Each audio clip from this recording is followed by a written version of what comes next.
Good morning. आप सभी को सलाम। परमेश्वर के हम निहायत ही शुक्रगुजार हैं कि परमेश्वर ने हमें फिर मौका दिया ताकि हम परमेश्वर के भवन में परमेश्वर की उपस्थिति में आ सकें और उसके कलाम से उसकी बातें जो है वो समझ सकें। आज जो है हम निर्गमन उसका 16 अध्याय जो है वो पढ़ने वाले हैं।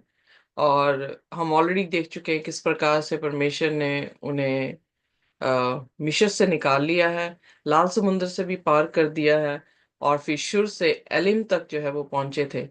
और हमने देखा कि उन्होंने पहली बार जो है जैसे ही आजादी पाई, क्रम्बलिंग जो है उन्होंने कर दी। और फिर उसके बाद अलीम से विल्डरनेस ऑफ सिन में जो है वो जाएंगे।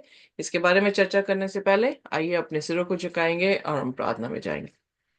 हमारे स्वर्गीय खुदावन, हम आपके शुक्रगुजार हैं, धन्यवाद करते हैं। क्या ही आशीषित वो पांव हैं जो आपके सुसमाचार को लेकर जाते हैं। खुदावन, हम आपके शुक्रगुजार हैं कि आपने फिर हमें कुव्वत और ताकत दी है ताकि हम खुदावन आपके कलाम को पढ़ सकें, पढ़ा सकें, सुन सकें, सुना सुना सकें खुदावन। और खुदावन, हम अपने उन सभी कमजोरियों को देखते हुए खुदावन आपके चरणों में आए हैं, प्रार्थना करते हैं कि अपना बल और अपनी शक्ति हमें दें। हमारी गुनाह गलतियों को आप माफ कर दें और खुदावन हमें अपनी पाकरूह से भर दें ताकि खुदावन हम किसी भी तरीके से आपसे अलग ना हो, कमजोर ना पड़े और शैतान किसी भी तरीके से खुदावन हमारी आजमाइश ना ले सके, बल्कि खुदावन अपने पंखों के नीचे हमें छुपा के रखें और हमें तैयार करें ताकि आजमाइशों में भी खुदावन हम आपका इनकार ना करें, बल्कि आपका इकरार करते हुए आगे बढ़ते चले जाएं। खुदावन, आज के कलाम पर आपकी आशीष और बरकत हो। आप हमें सिखाएं खुदावन, और हमसे बातचीत करें। हम आपको सुनना चाहते हैं, आप बोलें और खुदावन हम सुने। आप बढ़े और हम घटें खुदावन। हम अपने सिरों को, अपनी जिंदगियों को आपको आपके चरणों में रख देते हैं, हमें ब्लेस कर दें। इस प्रार्थना को यीशु के नाम से मांगते हैं, आमीन। अमेन। सो मैं इससे पहले कि आगे चले, मैं सोच रही थी कि एक बार हम उसको, oh gosh, my my my oh no, sorry sorry sorry, where I kept that. ah alright. So उतनी देर हम एक थोड़ा सा व्यू ले लें कि यहाँ से जो है इजरायली लैंड ऑफ गोशन से चले थे, इथाम, मिगदोल, ये नाम हमने सुने थे। उसके बाद हमने पानी का मारा, मतलब बिटर होना, और इलम में जो है पानी था तो वहां पे टेंट लगाए थे इन्होंने। और उसके बाद जो है विल्डरनेस ऑफ सिन, ये वो विल्डरनेस ऑफ सिन, कुछ लोग ये सोचते हैं कि बिकॉज इसराइलियों ने पाप करना शुरू किया तो इसलिए वो विल्डरनेस ऑफ सिन, पर कहीं पर आप देखेंगे लिखा हुआ है एस की बजाय जी करके जो है उसे अल्फाबेट दिया गया है, Zin, wilderness of Zin. So Elim और सिनाई के बीच में इस इस दौरान जो है हम पहुंच गए हैं और हम इसको जो है वो पढ़ेंगे। आइए देखते हैं निर्गमन उसका 16 अध्याय और उसका पहला वचन। जी। निर्गमन 16 मन्ना और पतेरे। फिर एलीम से कूच करके इस्राएलियों की सारी मंडली मिस्र देश से निकलने के बाद दूसरे महीने के 15वें दिन को सीन नामक जंगल में से जो एलीम और सीने पर्वत के बीच में है आ पहुंची। ओके, सो यहाँ पर जो है हम देखते हैं कि वो एलीम और विल्डरनेस ऑफ सिन के बीच में, या सिनाई के बीच में, यानी उसके उसके इलाके को जो है वो विल्डरनेस ऑफ सिन कहा गया है। मे बी बिकॉज हो सकता है कि इजराइलियों ने जो है वो पाप किया है। पर ये दूसरे महीने की 15वीं दिन है जिसमें जो है वो पहुंचे हैं। सो ये हबीब के पहले दिन जो है से ही इनका पास ओवर जो है वो स्टार्ट हुआ था। 14वें दिन इन्होंने जो है वो बलि चढ़ाई थी और फिर उसके बाद इनका छुटकारा हुआ था। सो लगभग इन्हें एक महीना जो है वो लग गया। पर हमने पिछले हफ्ते में देखा कि 3 दिनों में ये जो है शुर तक जो है वो पहुंचे थे, अगर याद हो हमें। यहाँ पर, या शुर तक जो है पहुंचे थे, and that was 3 days journey in the wilderness, remember. Yes yes. और खुदा ने कहा था, जब मूसा कह रहा था फिरौन से कि इन्हें 3 दिन की जर्नी करने दे, और 3 दिन जर्नी करके ये परमेश्वर की जो है वो इबादत करेंगे। पर क्या हुआ यहाँ पे? 3 दिन की जर्नी में इन्होंने ग्रम्बलिंग की, खुदा की इबादत नहीं की।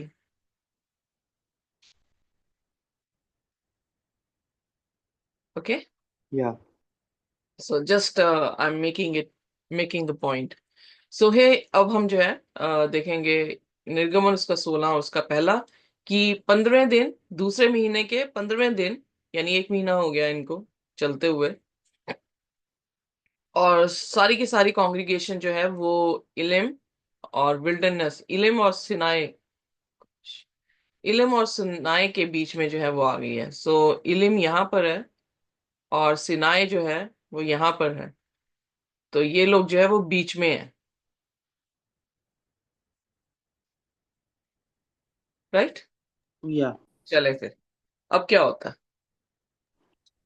ठीक। जंगल में इजराइलियों की सारी मंडली मूसा और हारून के विरुद्ध बकबक करने लगी। इजराइली उनसे कहने लगे, जब हम मिस्र देश में मांस की इजराइली उनसे कहने लगे, जब हम मिस्र देश में मांस की हड्डियों के पास बैठकर मनमाना भोजन करते थे, तब यदि हम यहोवा के हाथ से मार डाले भी जाते तो उत्तम वही था। पर तुम हमको इस जंगल में इसलिए निकाल ले आए हो कि इस सारे समाज को भूखे मार डालो। ओके, यहाँ पर जो है हम एक चीज देख रहे हैं कि वो आए तो इबादत करने के लिए थे, या खुदा ने निकाला तो उन्हें खुदा की इबादत करने के लिए था। दूसरे शब्दों में, इबादत करने का मतलब खुदा जो है उनका राजा होता। बट हो क्या रहा है कि इजराइलियों ने जो है वो ग्रम्बलिंग करनी शुरू कर दी। इजराइलियों ने अपने पीछे का समा जो है वो सोचना शुरू कर दिया। एक चीज देखें, क्या मिस्री सॉरी इजरायली जो थे वो वो अच्छी स्थिति में थे इजराइल में? ओ बिशर में? नहीं, नहीं, नहीं। उन्हें क्या, उन्हें बैठे बिठाए रोटी दे रहे थे वो? नहीं, उन्हें स्लेव बना के रखा था। उन्हें स्लेव बनाया हुआ था। उनसे डबल काम जो है वो करवा रहे थे, और उनके बच्चों तक को जो है उन्होंने मारने का हुक्म दिया था, स्पेशली मेल्स चिल्ड्रन को, स्पेशली क्या, मेल ही चिल्ड्रन को। तो मेल चिल्ड्रन जो थे उनको मारा जा रहा था। सो इतना अत्याचार कर रहे थे, फिर आखिरकार इजराइल ने बोला कैसे कि हम मिस्र में जो थे वो अच्छे थे, हमारे पेट जो है वो भरे हुए थे, हम कभी महसूस नहीं करते थे हंगर को या भूख को। सो ये ख्याल आया कैसे उनके दिमाग में, हो कैसे सकता है कि उनके दिमाग में आ जाए? सो आइए देखते हैं नंबर्स उसका 11 चैप्टर और उसका 4th वर्स, और साथ में ही अगर कोई और निकाले निर्गमन उसका 12 और उसकी 38 आयत, क्योंकि उस दिन जो है मैं इस आयत पे जो है वो ज्यादा गौर नहीं कर पाई। पर आज जो है इस आयत को देखते हैं, निर्गमन उसका 12, उसकी सिस्टर ना, आपने कहा नंबर्स चैप्टर 11, उसमें नंबर कौन सा? नंबर 11 और उसकी हाँ जी, 4। 4th। जी। ओके। फिर जो मिली जुली भीड़ उनके साथ थी, वह कामुकता करने लगी, और इसराइली भी फिर रोने और कहने लगे, एग्जैक्टली। हमें मांस खाने को कौन देगा? ऑलराइट, अब यहाँ पर ध्यान से सुने, खुदा के वचन में क्या लिखा है नंबर्स में, और इवन एक्सोडस आप पढ़ दें प्लीज, एक्सोडस 12 और वर्स 38। जी। जी। और उनके साथ मिलीजुली हुई एक भीड़ गई, और भेड़ बकरी गाय बैल बहुत से पशु भी साथ गए। ओके, सो यहाँ पर मिली जुली भीड़ कौन सी थी? जब 10 प्लेग्स आ रहे थे, 10 प्लेग्स आने पर जब 10वां प्लेग आया और कहा गया था कि लहू को डोर पोस्ट में लगा लो, और ऐसा ऐसा ना हो कि अगर तुमने लहू ना लगाया तो मौत का फरिश्ता आके तुम्हारे पेलौठों को जो है वो मार देगा। तो जब ये आदेश हुआ तो यकीन जानिए मिस्रियों में से भी कुछ ऐसे थे जिन्होंने इजरायलियों के घर में मेमना खाया। ये मिली जुली जो भीड़ थी, ये वो लोग हैं जिन्होंने उस समय विश्वास किया था और ये इनके साथ निकल गए थे। बट नंबर्स में अब काफी अरसा हो गया क्योंकि ये लगभग जो है लेट्स सी ये कदेश बर्नी की बात है। सो यहाँ पर ये जो है आई एम सॉरी मैं हाईलाइट नहीं कर सकती पर एरो को देख सकते हैं। कदेश बर्नी की बात है जो नंबर्स में हम देख रहे हैं। हम निर्गमन में जो है वो यहां पर देख रहे हैं गोशेन में हुआ। और अब जो है हम एलिम और सिनाई पर्वत के बीच में देख रहे हैं। सो आखिरकार यहां पर हमें देखने को मिलता है कि ये किसकी थी, कौन थे जो वहां पर वेल फर्निश थे या वेल टू डू थे। इजरायली नहीं थे, मिस्री थे जो उनके साथ निकले हैं। और इसलिए यहां पे 3 आयत में वो कह रहा है कि इजरायलियों ने कहा if only we had died. So इजरायलियों के जुबान से निकलवाने वाले कौन थे, पीछे कौन रो के उनको दिखा रहे थे, दिखा रहे होंगे। यू नो मिस्र के लोग। एग्जैक्टली हम क्या करते हैं, हम इन्फ्लुएंस में आ जाते हैं। चुने हुए हम हैं, पर जो अनचुने हैं जिन्होंने यीशु मसीह को अभी तक जाना ही नहीं है, जिनके बाप दादों ने परमेश्वर को जाना ही नहीं है, हमने उन पर विश्वास कर लिया। और जब हम विश्वास करते हैं, वो कुड़कुड़ाते हैं, हम भी कुछ साथ में उनके आवाजें मारने लग जाते हैं कि हाँ हाँ हाँ लुट गए मारे गए हम तो। कैसा होना चाहिए था विश्वास इजरायलियों का। पहली चीज हमने ये देखा है कि वो बैड इन्फ्लुएंस में आ गए। इतने मौजे देखे उन्होंने खुदा के, 10 प्लेग आए हैं वो देखा खुदा का, और एक भी उन्हें छू कर नहीं गया। लाल समुद्र उनके सामने फट गया और मिस्रियों के लिए पानी जो है उनके ऊपर आ गया। उन्होंने खंजरियां बजाई हैं, खुदा की महिमा की थी, भजन के साथ उसकी महिमा की है। और उनके भजन से एक एक शब्द निकलने से हमें जो है वो समझ आ रहा है कि उनका उन्होंने क्या इंप्रेशन पाया था कि उन्होंने अपने गाने में रिफ्लेक्ट किया। पर अब जो है वो क्या है, मिली जुली भीड़ के साथ मिल गए हैं। जहां की डिस्टिंक्ट एक नेशन होना चाहिए था, वो उन्होंने क्या किया है, मिली जुली भीड़ के साथ मिल के जो है वो क्रम्बलिंग कर रहे हैं। और फिर चौथी आयत में आइए दोबारा हम निर्गमन उसके 16 आयत में आएंगे। चौथी आयत में क्या होता है। जी।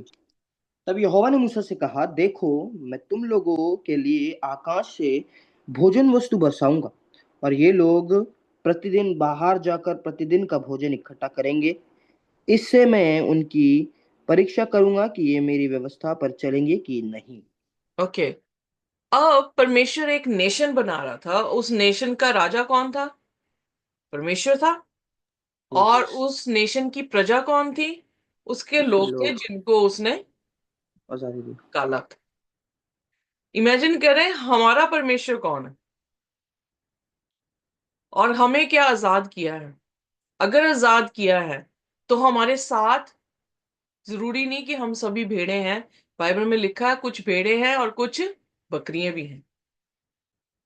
सो हम मिली जुली क्या है, भीड़ है।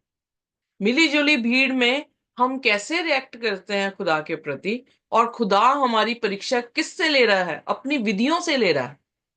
सो यानी हमारा टेस्ट सिलेबस क्या है, उसकी विधियां हैं। उसकी विधियां हमारा करेक्ट, हमारे परमेश्वर का जो हमारा राजा है उसका करेक्टर है।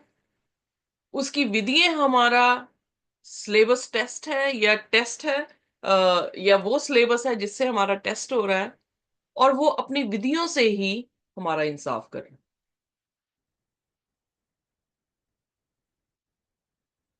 तो खुदा ने उनसे कहा कि मैं I will test them. Test क्यों कर रहा है, कि क्या ये मेरे नेशन में मेरे मेरी प्रजा बन के रहने वाले लोग हैं या नहीं। आप बिना किसी को मिले जुले टेस्ट किए अपनी जिंदगी उसके हाथों में नहीं देते। मूर्ख होते हैं जो बिना समझे किसी के हाथों में भी अपनी जिंदगी दे देते हैं। बट अक्लमंद इंसान क्या करता है, जब तक उसे परख न ले तब तक वो अपनी जिंदगी नहीं देता। और इसीलिए बहुत सारी लाइफ्स जो हैं हमारे जैसी, उनकी जो है वो बाकी जिंदगियों में धज्जियां उड़ी होती हैं, बिकॉज हमने सोचा ही नहीं था किसी को अपने लाइफ पार्टनर बनाने के लिए। हमारे पास इतनी अकल ही नहीं थी कि हम परख लेते। पर यहाँ पर परमेश्वर तो अक्लमंद है। परमेश्वर उनका टेस्ट ले रहा है, और टेस्ट किसके जरिए से ले रहा है? मेरी विधियों को ये मानते हैं या नहीं मानते। सो अब पांचवी आए। जी। और ऐसा होगा कि छठवें दिन वह भोजन अन्य दिनों से दूना होगा, इसलिए जो कुछ वे उस दिन बटोरे उसे तैयार तक रखे। हम्म। Should I आगे। continue? हाँ जी, आगे बढ़ने। हाँ, सांझ को तुम जान लोगे कि जो तुमको मिस्र देश से निकाल ले आया है वह यहोवा है। ओके, सांझ। बार बार जो है वो सांझ जो है वो शब्द आ रहा है। आखिर यहां पर खुदा ने क्या कहा? छठवें दिन तुम कितना उठाना? दुगना उठाना। एवरी डे तुम एक प्रति रोज का उठाना, पर छठवें दिन दुगना। क्यों दुगना उठाना? क्योंकि सातवें दिन मन्ना गिरना ही नहीं है। और इसी से तुम जानोगे कि मैं परमेश्वर तुम्हारा यहोवा हूं, क्योंकि उसके करेक्टर बदले ही नहीं है। उत्पत्ति में भी वो 6 दिन सृष्टि कर रहा, सातवें दिन आराम कर रहा। और यहां पर भी उसने क्या किया है? उसने उनको निकाला है ताकि वो उसको उनको अपना परमेश्वर माने और उसकी विधियों को माने। और उसकी विधियां भी जो है किस पे स्थापित है? उसकी करेक्टर पे स्थापित है।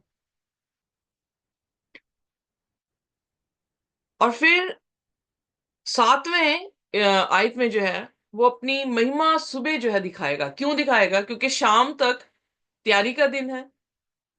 अगर आप ध्यान दें, यीशु मसीह की मौत जो हुई, तो यीशु मसीह फ्राइडे शाम को जो है वो मरे हैं, तो तैयारी का दिन था। और सारे चेले क्या करने चले गए? यीशु मसीह को छोड़कर सबत को, क्योंकि सबत निकट आ रहा था, तो उसको मनाने चले गए। अब यहां पर लिखा है कि सुबह खुदा की महिमा। आइए देखिए 7वें वचन में। जी। और भोर को तुम्हें यहोवा का तेज देख पड़ेगा, क्योंकि तुम जो यहोवा पर बुड़बुड़ाते हो उसे वह सुनता है। और हम क्या है कि तुम हम पर बुड़बुड़ाते हो। सो सुबह जो है खुदा उनके सामने अपनी महिमा ले आया। सो महिमा लेकर आने का मतलब क्या था? अपनी प्रेजेंस उनके बीच में जो है वो लेकर आया। सो 6 दिन क्या कर रहे हैं? सिंगल सिंगल 5 दिन सिंगल सिंगल अपनी रोटी जो है वो ले रहे हैं। पर जो छठवां दिन है उसमें उन्हें डबल दी जा रही है। आगे पढ़ेंगे इसके बारे में। पर सातवें दिन उनको कहा है कि वो खुदा की महिमा को देखेंगे। और फिर कह रहा है कि जो तुम कंप्लेन करते हो, जो हमारी जुबान से निकलता है, वो खुदा क्या करता है? सुनता है। सो इसीलिए बड़े ध्यान से अपनी जुबान से हमें शब्द निकालने चाहिए, क्योंकि खुदा सुनता है। मैं कल ही अपनी बेटी से बात कर रही थी, और जब हम बात कर रहे थे एक्सोडस की चुटकी से, तो हम काफी डीप उसमें चले गए। और जब जा रहे थे चले गए, तो उसके बाद हमने कहा कि शुक्र है कि खुदा का अनुग्रह है हमारे पे। अगर कहीं हम इनके बीच में होते और खुदा हमारे मध्य में था, और अगर इनके बीच में होते, तो हमारी छोटी सी कंप्लेन की गई भी वो क्या करता? उसका भी रिजल्ट ऐसे ही दे देता। और अब क्योंकि खुदा जजमेंट कर रहा है, खुदा जो है वो अभी कोई एक्शन में नहीं अपनी जजमेंट लेकर आया, तो हमने उसे लाइटली ले लिया, ग्रांटेड ले लिया कि ये तो प्यार वाला परमेश्वर है, इसने कुछ नहीं करना। और हम बोल रहे हैं और वो सब कुछ सुनता चला जा रहा है।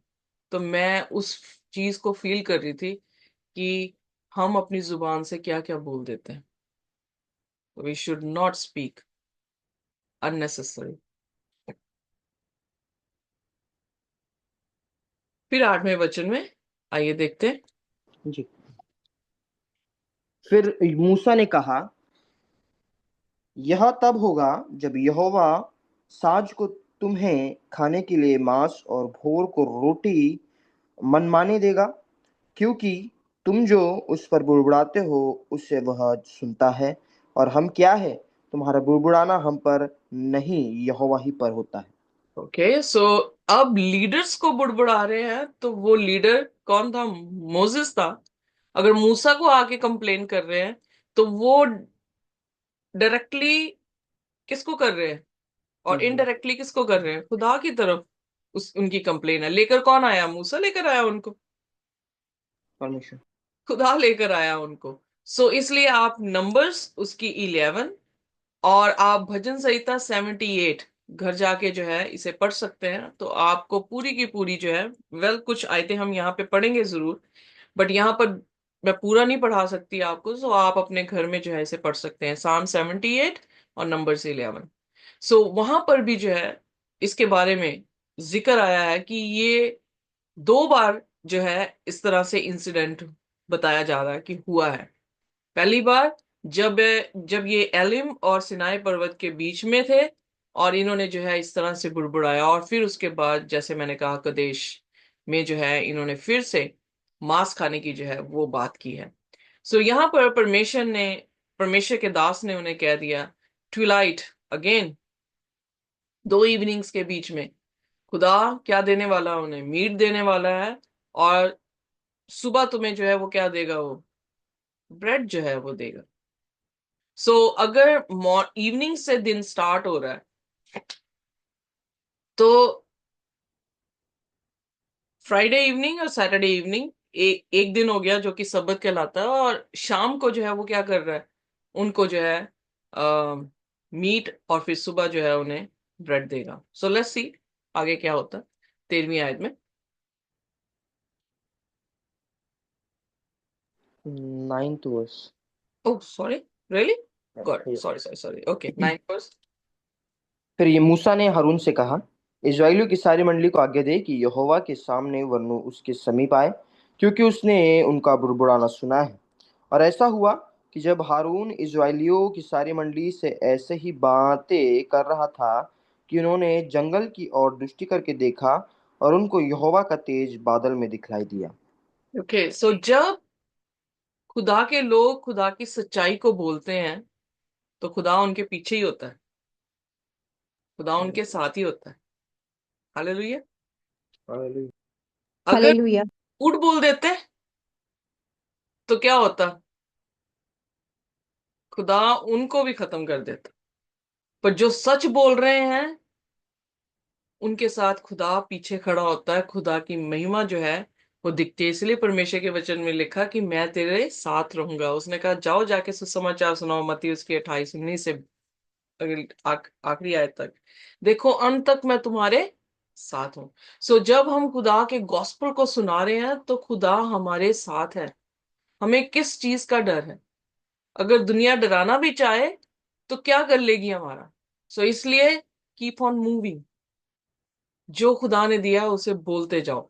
और यहां पर खुदा ने कहा मूसा से कि I heard the complaining of the Israel. आप वर्ड्स की टर्मिनोलॉजी देखें, यहां पे कुछ अच्छा नहीं हो रहा। उन्होंने कंप्लेन की है, खुदा ने उसको कंप्लेन की तरह लिया है, और क्योंकि उन्होंने खुदा की प्रोविजन पे विश्वास नहीं किया, तो खुदा ने ये कहा कि मैं तुम्हें प्रोवाइड करूंगा। ओके, बट क्या वो उस प्रोविजन में आशीष पा सके, आगे हम देखेंगे। और फिर उसके बाद खुदा की जो ग्लोरी है वो क्लाउड में अपेयर होगी, खुदा वहां पे प्रेजेंट हो गए। और फिर क्या होता है 11वें वचन में? पढ़ दें मेरे साथ प्लीज।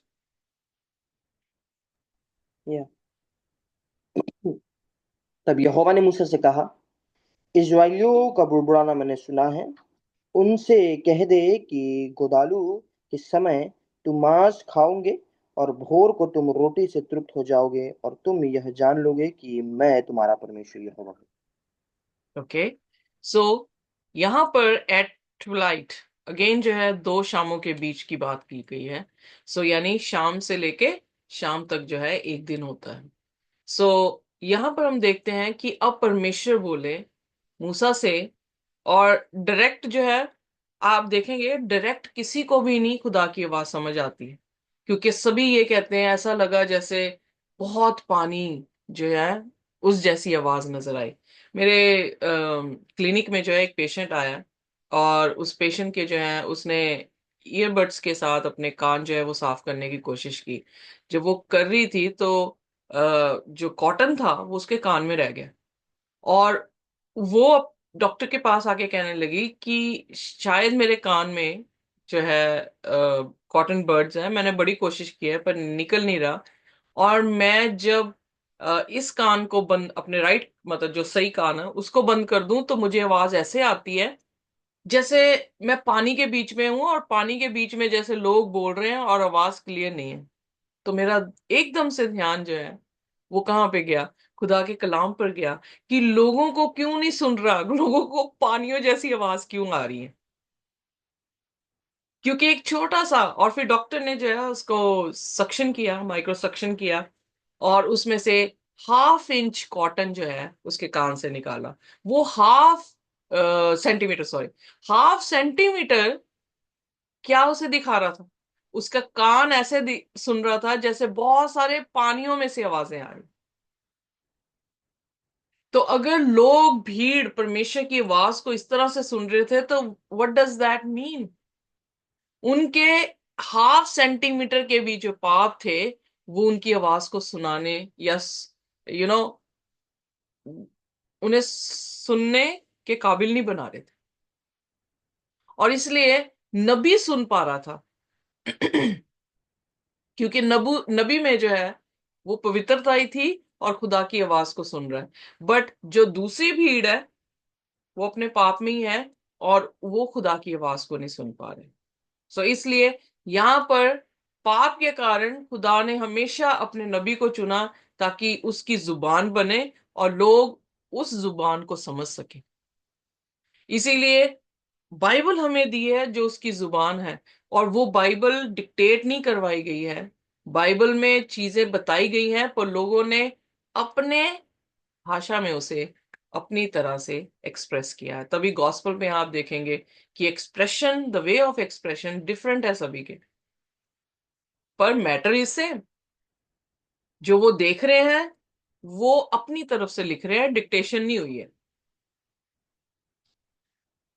सो यहां पर हम देखते हैं कि खुदा ने उनकी कंप्लेन को सुना और उन्हें कहा है कि अगली शाम, अगले दिन जो है वो खुदा उन्हें मीट भी देगा, उन्हें ब्रेड भी देगा। इससे वो जानेंगे कि परमेश्वर उनका खुदा है। पहली चीज कि उन्होंने कंप्लेन की, किसकी इन्फ्लुएंस से? मिक्स्ड क्राउड की इन्फ्लुएंस से। उन्होंने अपने आप को डिस्टिंक्ट नहीं किया, उन्होंने उस भीड़ के साथ अपने आप को जो है जोड़ लिया। और फिर दूसरी चीज, उनको इतने मौजे होने के बाद भी जो है खुदा की प्रोविडेंसेस पे या खुदा मुहैया करने वाला है उस पर विश्वास नहीं था। उनको ये नहीं था कि रोज की रोटी नहीं मिल रही थी एंटिसिपेट कर रहे हैं कि हम तो मर जाएंगे, हमें खाना नहीं मिल रहा है, हमें मिशन में मिलता था। सो मिशन में उनको क्या मिलता था? दिहाड़ियां मिल रही थी, उनके बच्चे मारे जा रहे थे। बट उन्होंने अपनी अपनी फील, अपने साथ जो हुआ उसको छोड़ के उनकी सुन रहे हैं जो उनके साथ आए हैं। तो कई बार ऐसा होता है कि न्यू कन्वर्ट्स जो आए होते हैं हम उन पर ज्यादा तवज्जो दे रहे होते हैं और उनकी बातें सुन रहे होते हैं। बट यहाँ पर जो है थोड़ा सा डेंजर है। जिन्होंने खुदा को इतनी देर से जाना है, और जिन्होंने 1 साल या 2 साल ही जाना है, हम उनके पीछे इजिली लग जाते हैं। पर जो खुदा को बड़ी देर से जानते हैं, समझ रहे हैं, उनके पीछे नहीं लगे। सो डिस्टिंक्शन क्या है? कि मूसा के पीछे नहीं लगे, वो भीड़ के पीछे लग गए। मूसा को नियुक्त किया था कि वो बाहर निकाले उन्हें। और फिर क्या होता है 13वीं आयत में, प्लीज?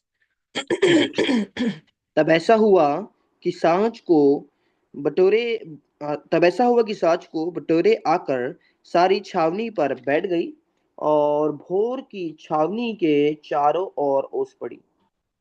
ओके, सो यहां पर हम देखते हैं कि परमेश्वर ने क्या किया, बटेर जो है उनके पास ले आया।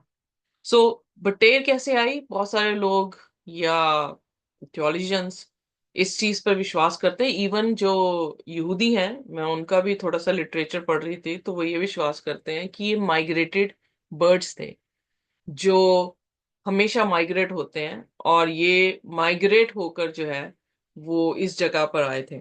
अब मुझे ज्यादा जियोलॉजिकली तो नहीं पता इसके बारे में, but I was just reading about it. तो वहां पर जो है देखने को मिला। पर जब हम ये भी ले लें कि अगर ये माइग्रेटेड थे, तो फिर भी खुदा ने जो है इन तक जो है उन्हें पहुंचाया। मतलब खुदाई जो था इनको मुहैया कर रहा था। आइए देखते हैं भजन संहिता उसका 78 चैप्टर और उसकी 26 आयत।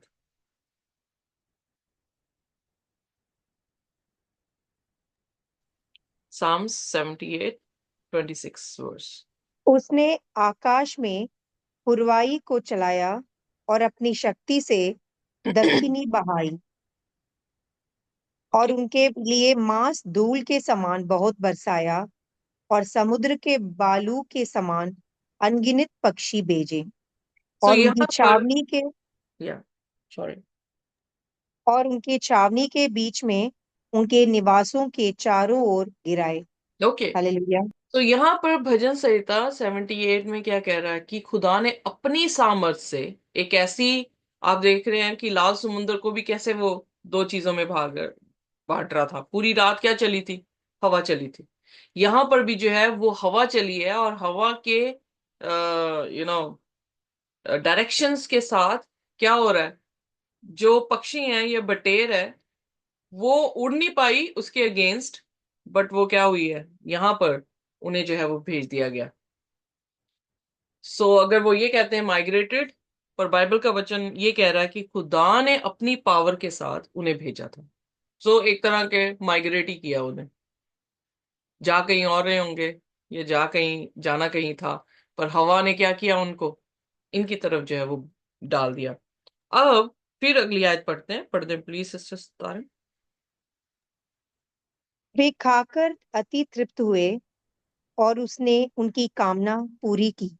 हम्म। उनकी कामना बनी ही रही, उनका भोजन उनके मुंह ही में था, कि परमेश्वर का क्रोध उन पर भड़का, और उसने उनके हष्ट पुष्टों को घात किया, और इसराइल के जवानों को गिरा दिया। ओके, अब यहाँ पर जो बटेर का खाना था, कंप्लेन कर रहे थे, खुदा ने उस कंप्लेन को पूरा कर दिया, बट एक टाइम पे खा के वो मर गए। ऐसा क्यों हुआ? What do you think?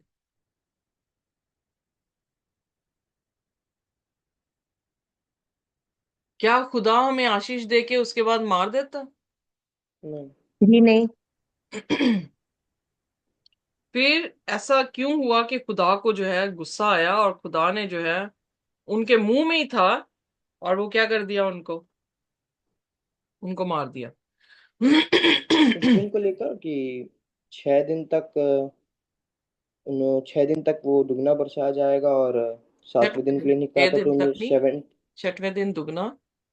और 7वें दिन नहीं खाने को कहा था तो उन लोगों ने उस दिन भी कुछ किया। That's why. ओके, नहीं, 7 दिन के बाद जो है वो आया, क्योंकि सबत के दिन तो वो काम नहीं करेगा। 7 दिन के बाद तभी तो उसने ट्विलाइट कहा ना। तो फ्राइडे, अगर सबत 6वां दिन से 7वें दिन, तो इवनिंग टू इवनिंग है, तो उसके बाद जो अगला दिन हुआ, तो बटेर जो है आई है। बट अगर आप ध्यान से पढ़ें यहाँ पर, वहां पे लिखा है कि दे वर दे वर हैविंग द लस्ट। पढ़ते हैं मेरे साथ फिर सिस्टर जी, 30वीं आयत, सॉरी 29 आयत से पढ़ते 29। हैं। वे खाकर अति तृप्त हुए, और उसने उनकी कामना पूरी की। उनकी कामना बनी ही रही, उनका भोजन उनके मुंह ही में था, कि परमेश्वर का क्रोध उन पर भड़का, और उसने उनके हष्ट पुष्टों को घात किया, और इसराइल के जवानों को गिरा दिया। बस बस बस बस, उन्होंने क्या किया, उनकी लालसा थी, उनके दिल की इच्छा थी, दिल की इच्छा पूरी की। उसके बाद बाइबल क्या कहती है, उनकी ये लालसा ऐसे ही बनी रही। उनका ग्रीड और ग्रीड। या लस्ट जो थी वो वैसे ही बनी रही। इट वॉज नॉट कि उनकी एवरी डे की रोटी हमें दे। वो क्या कर रहे हैं, एंटीसिपेट कर रहे हैं और उस चीज को लगातार एक तरफ जो है बड़ी अच्छी तरह से बयान किया गया है, आई थिंक नंबर्स 11 में है, कि उन्होंने जो है, खुदा ने कहा कि मैं पूरा महीना तुम्हें ये दूंगा, तो उन्होंने अपनी रोजाना नीड से ज्यादा बटोरना शुरू कर दिया। क्या था उनके दिमाग में, क्या सोच रहे थे कि आज मिला है कल शायद नहीं मिलेगा। सो उन्होंने फिर डाउट कर दिया खुदा के ऊपर, और जब वो डाउट कर रहा है तो खुदा ने क्या किया, खुदा ने जो है फिर उसके बाद बख्शा नहीं उन्हें और उन्हें मार दिया। वो सब मरे जिन्होंने खाया था। बट आइए देखिए, यहाँ पर आते हैं, थोड़ा सा और इसके बारे में चर्चा करेंगे, पर निर्गमन उसके 16 की अगली आयत कौन सी थी बेटा? 10। 15 हाँ 15, ओके चलिए 15 पढ़ दें। 14 से। ऑलराइट 14। और जब ओस सूख गई तो वे क्या देखते हैं कि जंगल की भूमि पर छोटे छोटे छिलके पाले के किनकों के समान पड़े हैं। हम्म। यह देखकर इजरायली जो जानते थे कि यह क्या वस्तु है, वे आपस में कहने लगे, ये तो मन्ना है। तब मूसा ने उनसे कहा, यह वही भोजन वस्तु है जिसे यहोवा तुम्हें खाने के लिए देता है। ओके, सो यहां पर हम देखते हैं कि खुदा ने जो है उन्हें मन्ना दिया। या, कैसा मन्ना था? मैं को क्या आयत निकाल रही हूँ एक बार। आप देखें, और सिस्टर आप भजन संहिता 78 में ही रहे। सो कैसा मन्ना था? छोटे छोटे छिलके पालों के किनके के समान। ओके, सो छोटे छोटे छिलके बालू के किंग जो भी सॉरी फ्लेक्स की तरह फ्रॉस्ट हुए हुए ग्राउंड में। सो कुछ लोग या साइंसदान ये कहते हैं कि ये कुछ वॉर्म है जो मॉर्निंग में इस तरह से ग्लोबुलर फॉर्म में जो है वो कुछ खाने को देता है, और फिर धूप पड़ने पर ये डिसअपेयर हो जाता है। ओके, अब यहाँ पर परमेश्वर जो है वो ये कह रहा है कि ड्यू पड़ी, और जैसे ही रात को ओस पड़ी, और ओस पड़ने से वो जो भी कीड़ा है वो इस चीज को जो है वो पैदा करता है। बट नाम किसने दिया इसको मन्ना? इजरायली। तो उनको कैसे पता था कि ये मन्ना है? सो इसका मतलब, अगर हम उसे ध्यान से देखें, भजन संहिता उसका 78, उसकी 25th वर्स या 24 से पढ़ दें। जी। और उनके लिए खाने को मन्ना बरसाया और उन्हें स्वर्ग का अन्न दिया। मनुष्यों को स्वर्गदूतों की रोटी मिली, उसने उनको मनमाना भोजन दिया। ओके, यहाँ पर जो है ध्यान दें कि मन्ने को क्या कहा गया है? स्वर्गीय दूतों की रोटी। रोटी। अब बहुत सारे लोग ये सोचते हैं क्या स्वर्गीय दूत रोटी खाते हैं? इंसानों से वो डिफरेंट काइंड है, क्या वो खाना खाते हैं? क्या बाइबल में कभी जिक्र आया कि उन्होंने खाना खाया? और अब मेरे साथ यूहन्ना उसका 6 अध्याय और उसकी 31 आयत में आए।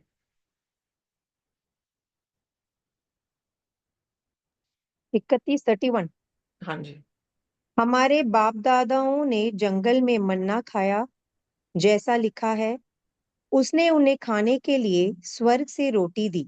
ओके, सो यहाँ पर वो कह रहे हैं, भजन संहिता कह रहा है वो स्वर्गीय दूतों का खाना है, और यहाँ पर यूहन्ना की अंजील में वो कह रहे हैं कि ये स्वर्ग से खुदा ने उन्हें जो है वो रोटी दी है, और पहचान उसे एक्सोडस में रहे हैं कि ये मन्ना है। ओके, सो यानी ऐसा दिख रहा है उन्हें पता है कि ये क्या है, बट उसे खुदा की तरफ से दिया हुआ मन्ना कहा गया। या अब आइए देखिए 41 वर्स में, जॉन चैप्टर 6 41 वर्स। इसलिए यहूदी उस पर कुड़कुड़ाने लगे, क्योंकि उसने कहा था, जो रोटी स्वर्ग से उतरी वह मैं हूँ। Amen. Amen. हालेलुया। समझ आई? जी। वो manna, I have no idea, but spiritual तौर से वो मन्ना स्वर्गीय दूतों का भी क्या है, खाना है, क्योंकि यीशु मसीह है। स्वर्ग में वो क्यों बैठे हैं स्वर्गीय दूत, कैसे जी रहे हैं? खुदा ने जब बाग की वाटिका लगाई तो उसमें दो तरह के पेड़ लगाए थे, एक जीवन के फल का पेड़ और दूसरा वो पेड़ जिसमें बुरे और भलाई का, अरे बुरे, हाँ, भलाई और बुराई का ज्ञान हो। सो जो जीवन का पेड़ था उससे खाने से क्या था, वो जीवित रहेंगे, राइट। अब बागे अदन में जो स्वर्ग में बैठे स्वर्गीय दूत हैं, उनके पास क्या है कि वो जीवित हैं, क्या है कि वो पवित्र हैं, उनके पास यीशु है। तो यस। उनका मन्ना आमीन। कौन है? प्रभु यीशु मसीह है। हमारा मन्ना कौन है? प्रभु यीशु मसीह। प्रभु यीशु मसीह है। कहां से उतरा है? आसमान। स्वर्ग से। वेल यूहन्ना 6 में वो कह रहे थे कि मूसा ने हमें खाना दिया। प्रभु यीशु मसीह, आप जाके पढ़ सकते हैं इस चैप्टर को, प्रभु यीशु मसीह ने कह रहा है कि मूसा ने नहीं, मेरे पिता ने जो है वो मन्ना गिराया था।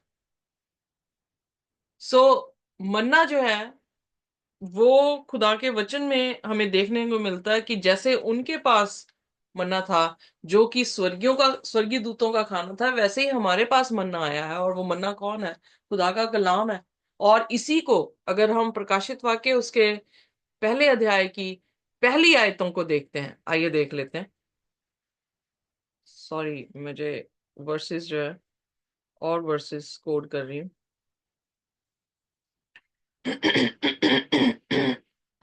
First first chapter. First verse onward. Okay. यीशु मसीह का प्रकाशित वाक्य जो उसे परमेश्वर ने इसलिए दिया कि अपने दासों को वे बताएं वे बातें जिनका शीघ्र होना अवश्य है दिखाएं। और उसने अपने स्वर्गदूत को भेजकर उसके द्वारा अपने दास यूहन्ना को बताया, क्या बताया? जिसने जिसने परमेश्वर के वचन और यीशु मसीह की गवाही, अर्थात जो कुछ उसने देखा था उसकी गवाही दी। ओके, सो यहां पर स्वर्गीय दूत को क्या देके नीचे भेज रहा है नबी के पास?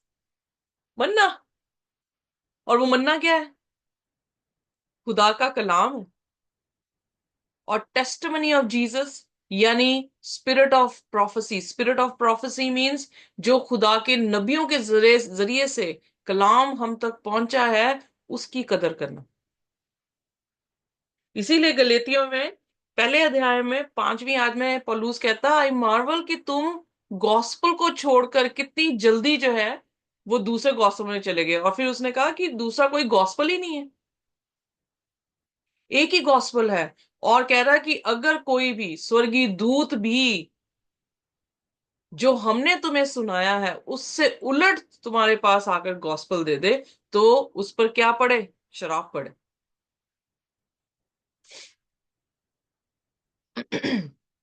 सो टेस्टमनी ऑफ जीसस मतलब आप यीशु की कैसी गवाही दे रहे हैं लोगों को। हम अपने चर्चेस में अपनी गवाहियों को ज्यादा प्रेफरेंस दे रहे हैं, पर खुदा की गवाही क्या है?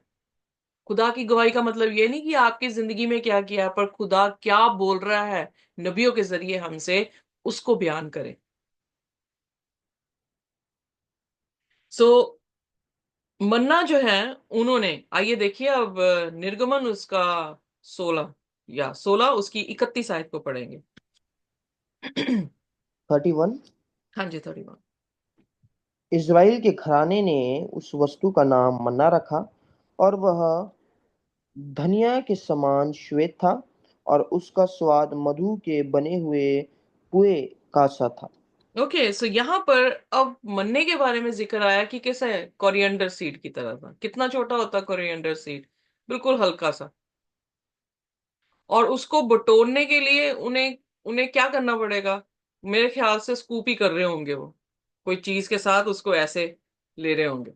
हाँ, मतलब आई यू गेटिंग मी? स्कूपिंग करना। क्योंकि इतने दाने को, एक एक दाने को कैसे उठाएंगे। सो वो किसी प्लेट के साथ उसे ले रहे होंगे। कोरिएंडर की तरह था, और खुदा ने यह भी बताया कि नाम किसने रखा था इसका। इज़राइल ने नाम रखा कि ये मन्ना है, व्हाट इट इज, मन्ना का मतलब। सो जब उसे ले रहे हैं, और उसका फ्लेवर भी बताया गया है कि वो हनी की तरह है। तो एक रबी की जो है, वहां पर मैं जब इसके बारे में गूगल कर रही थी, तो रबी ने कहा कि ये वर्सटाइल था, यानी इसको इसको वो किसी भी तरह से बनाकर खा रहे थे, खा सकते थे। कुछ भी व्यंजन जो है उसका बन सकता था, क्योंकि नंबर्स में उसके 11 अध्याय में इसके बारे में जिक्र किया गया है कि they grind it, they bake it, they make pastries out of it. आइए देखते हैं नंबर्स 11 और उसका 7वां वचन। 7 and 8।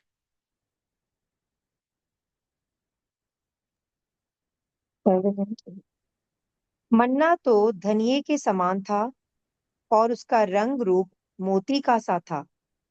लोग इधर उधर जाकर उसे बटोरते और चक्की में पीसते या ओखली में कूटते थे, फिर तसले में पकाते और उसके फुलके बनाते थे, और उसका स्वाद तेल में बने हुए पुए के समान था।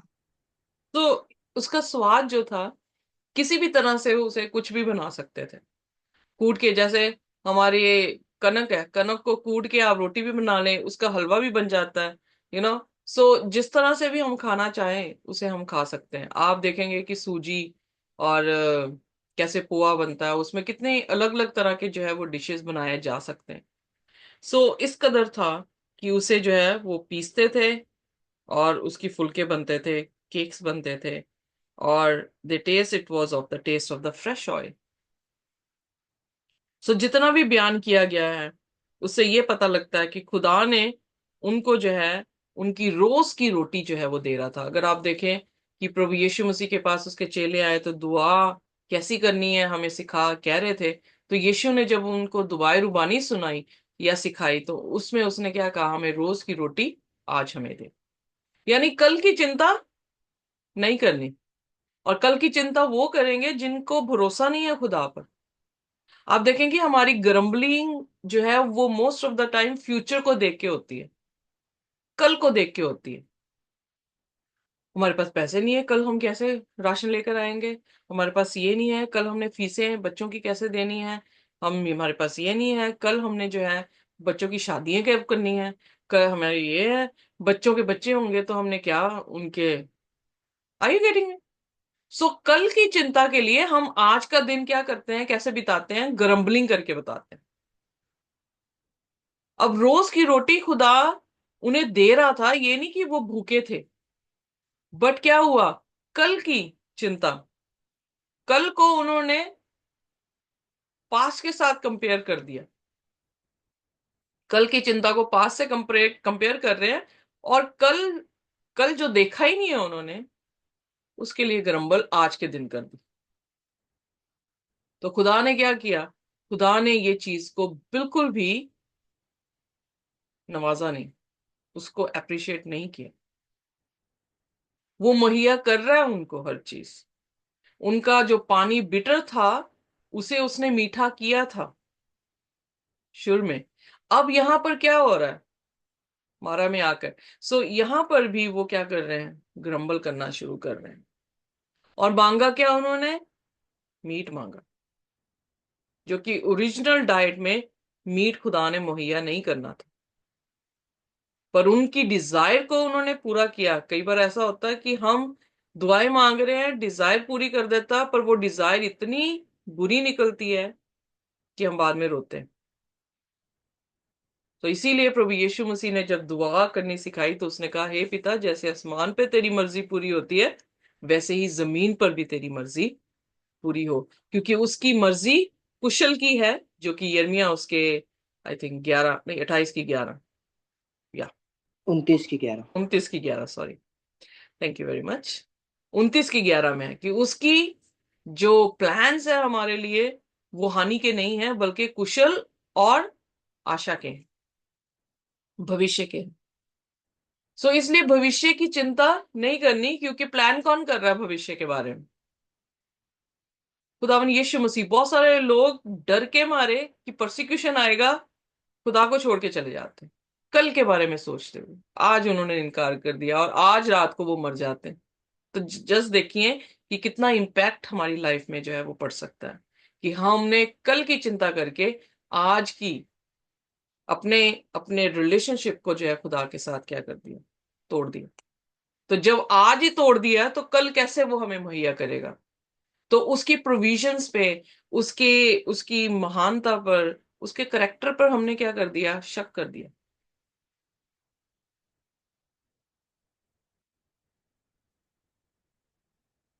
सो इसलिए दो बार जिक्र आया कि दो बार उन्होंने अपनी लालसा दिखाई और उस लालसा में ही फंसे रहे। और हमारी आदत है, प्रभु थोड़ा सा और थोड़ा सा और करते करते, आज साइकिल मिली है, चलो नहीं नहीं नहीं, स्कूटर चाहिए प्रभु, स्कूटर दे दे। स्कूटर दे देता, नहीं नहीं प्रभु मोटरसाइकिल दे दे। मोटरसाइकिल देता, नहीं नहीं प्रभु वो देखो सभी के पास कार है, मुझे कार भी दे दे। सो हम क्या करते हैं?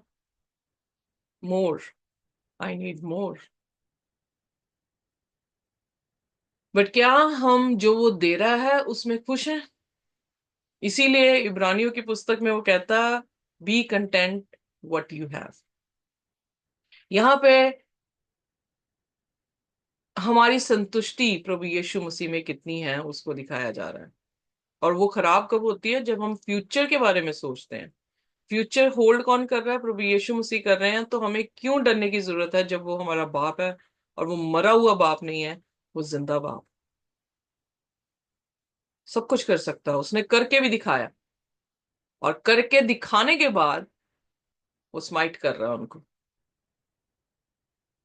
ताकि उन तक टेस्टमनी पहुंच जाए that God is the provider. हमने ही पाप किया। सो अगली आयत कौन सी है? सॉरी टाइम हो गया ज्यादा। कहां तक पढ़े हम बेटा? आई थिंक हमने पढ़ा है वर्स थर्ड, अभी 16 से पढ़ना है शायद। तो कल से कल पढ़ेंगे, ठीक है? Is that okay? या इंटरेस्टिंग है, मुझे बड़ा मजा आ रहा है हम्म, के बारे में जानने के बारे में। बट खुदा के इतना लेसन ही हम लेके अगर चले जाएं कि what we have, be content, और कल की चिंता ना करते हुए रोज की रोटी पे जो है वो हम तवज्जो दें, खुदा का शुक्र करें और खुदा की महिमा करें। आमीन। आमीन। सो आइए अपने सिरों को झुकाएंगे और हम प्रार्थना में जाएंगे। कोई भी जन जो है वो हमारे लिए प्रार्थना कर सकता है।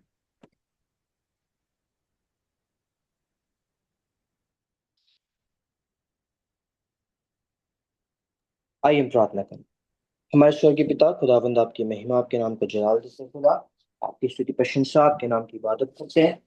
धन्यवाद खुदावंद, आपके वचनों के द्वारा आशीष करने के लिए खुदा। आज का दिन आपने मुहैया किया है, इसमें मगन आनंदित है खुदा। हम मिटने गए, ये आपकी महाकरुणा का फल है, आपकी दयामय है। प्रति भोर बने होते थे तेरे से माने है मेरे मन, यहोवा को धन्य कर जो कुछ मुझ में वश के नाम को धन्य किया मेरे मन। यहोवा को धन्य कर उसे किसी को अपना बना। खुदावंद बाप, जो कुछ आज हम वचन के द्वारा सीखते हैं परमेश्वर, इसके द्वारा हम चले परमेश्वर, ऐसा हमें बनाए खुदावंद। और हम बुड़ाए ना और कुटकुटाए ना परमेश्वर, परंतु हम जिस तरह आपका वचन यिर्मयाह 29:11 में कह चुका है कि यहोवा की वाणी की जो कल्पनाएं मैं तुम्हारे विषय करता हूं, उन्हें मैं जानता हूँ। वे हानि की नहीं वरन कुशल ही के, और अंत में तुम्हारी आशा पूरी करूंगा। खुदावंद, हम जानते हैं परमेश्वर की हमसे बेहतर आपकी योजना है खुदा।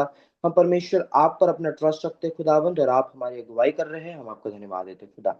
हमारा खुदावंद बाप, हम जानते हैं कि पहले परमेश्वर आपके राज्य, आपके धर्म की खोज करना आवश्यक है। सब वस्तु आप हमें मुहैया करते खुदा। खुदा हमारे खुदावंद बाप चाह यही है कि खुदा आपके वचन के अनुसार आप हमें चलाते रहे, बढ़ाते रहे, और आपके मकानी के लिए इस्तेमाल बनाए खुदा। जितने लोग आए खुदा, अपना आशीष करना खुदा। जितने लोग नहीं भी आए, उन्हें भी परमेश्वर यूट्यूब के माध्यम से जब वो देखते हैं खुदा, उन्हें भी परमेश्वर जो आपने हमें आशीष दी उन्हें भी देना खुदा। और आपके राज्य के लिए चलाए, और हम सबको ब्लेस करे खुदा।